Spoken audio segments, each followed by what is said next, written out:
Hey, when kids and young adults are out of school and classes for the summer, it's really important that parents know how to step in to support their mental health. Here to guide us through this is Dr. James Flowers, founder and president of the J. Flowers Health Institute, and Arthi Patel, the clinical director of the Flowers Health Institute. Good morning. Thank you both for being here with us. Thank you so much. It's great to be with you. Such a great and important conversation to have. So, Dr. James Flowers, we're going to start with you. Summer tends to kind of get everybody out of their routines. We were just talking about this. It can get a little hectic. So how can parents support their children's mental health, especially through the summer months? Yeah, absolutely. You know, children are off for a few months of school and parents are constantly wondering, what do I do? Just before this segment, you said, oh my gosh, I have one at home who's kind of figuring out what to do for the summer. Yes. And, you know, get out and just be out in the sunshine. Go to health museums. The Medical Museum of Houston has summer camps. It's $12 to go. You can do all kinds of activities in the air conditioning. We were just listening to the weather and how hot it is. Yeah. So just get out and go, and that helps stimulate children's mood and behavior, gets the endorphins going, exercise, and all of that helps mental health rather than just sitting and playing on an electronic game all day. Video games all day. Arthi, that's so important. So what are signs to look out for if a child's mental health might, you know, kind of begin to be impacted by maybe having to stay home all day or being on a video game all day? Yeah. So if you see low motivation, sadness, those are some, you know, factors to look out for. And summertime is a great time to start therapy because a lot of times therapists are less busy and they're more busy during the school year. So establishing that therapeutic relationship during the summertime can be very helpful. And if your child or adolescent is already in therapy, I would say don't skip because a lot of times people tend to be laid back on that in the summertime. So even if you're on vacation, if you can have your child or adolescent check in with their therapist, do a virtual appointment, I do think that those are really helpful tips. And what do you think if maybe parents that are watching, maybe they're not sure about calling for some help? Maybe, you know, there's so many different things, cultural thoughts or just anything holding them back. What is your advice on that? I would say at least call and talk to the therapist because the therapeutic relationship and how you feel talking to someone, how they make you feel comfortable, and sometimes, you know, interviewing therapists too to see if it is a good fit for your child or yourself. Yes.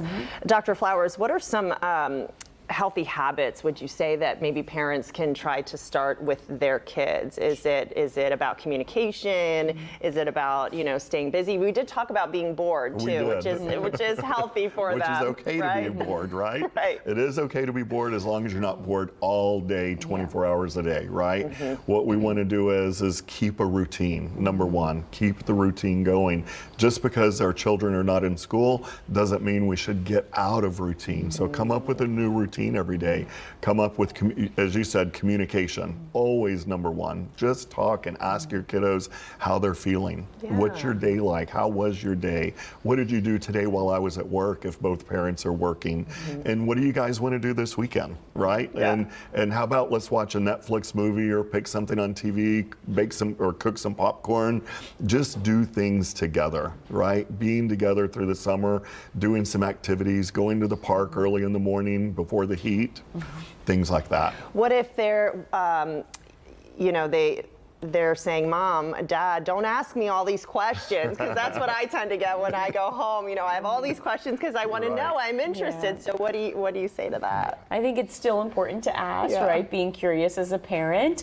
I do agree that being overly involved or being what we call a helicopter parent can sometimes fire back, right? Yeah. So sometimes it is in the doing of activities, right? So you might get a lot more out of them when you're taking a walk or doing something with them. I think that is a good strategy to kind of be able to focus on an activity where the conversation is more natural, where they don't feel like they're, you know, being grilled. Yes, exactly. Right. What about school work? Do we want them to read books? You know, you're kind of getting ready for the upcoming school year in a way, but maybe they're like, I want to be off. Where's the fine line? There is a fine line, and I think you can carve out time, but they are right. Your summer break is summer break for a reason, right? So that is time to rest, and there can be some time for that, but they don't want to feel like they're back in school. I do think some planning, because Sometimes you might have a 5th grader going to 6th grade, someone transitioning to high school. So maybe thinking about with your child goals that they want for the school year. What are some ways we can de-stress, right? What are your individual needs? How can we de-stress together as a family? So I think those are all important topics that can be discussed. And we talked about charts too, right? I mean, that's a fun way to kind of, whether it's cleaning charts or activity chart, charts, yes. board chart, kind of spark that creativity. They can help you as well in that activity. That's a good idea. Arthi was just telling us about her sister Yeah. and what she does, and she has a bingo card on the freezer, right? And so when one of the kiddos says, I don't know what to do today, I'm bored, and she says, go to the fridge and pull a card. And they go up and pull a card, and it says, walk the dog for 30 minutes, or go do this for 20 minutes, or something like that. And it just, or have a deck of cards with ideas on it. There's all types of things that you can do to keep your kiddos active, not overly active, and not too bored. And that also builds the relationship does. between the parents and the Yeah. kid, that connection. Dr. Flowers, where can they reach you and learn more about the J. Flowers Health Institute? You bet. The easiest way to do it is just go to our website, and it's jflowershealth.com. Okay. Yeah. Helping everybody, helping parents who We are do a lot of in that. need Yeah, right now. that's right. You've Yeah. helped me already. Thank you guys so You're so much for welcome. being here. Dr. James Flowers and Arthi Patel.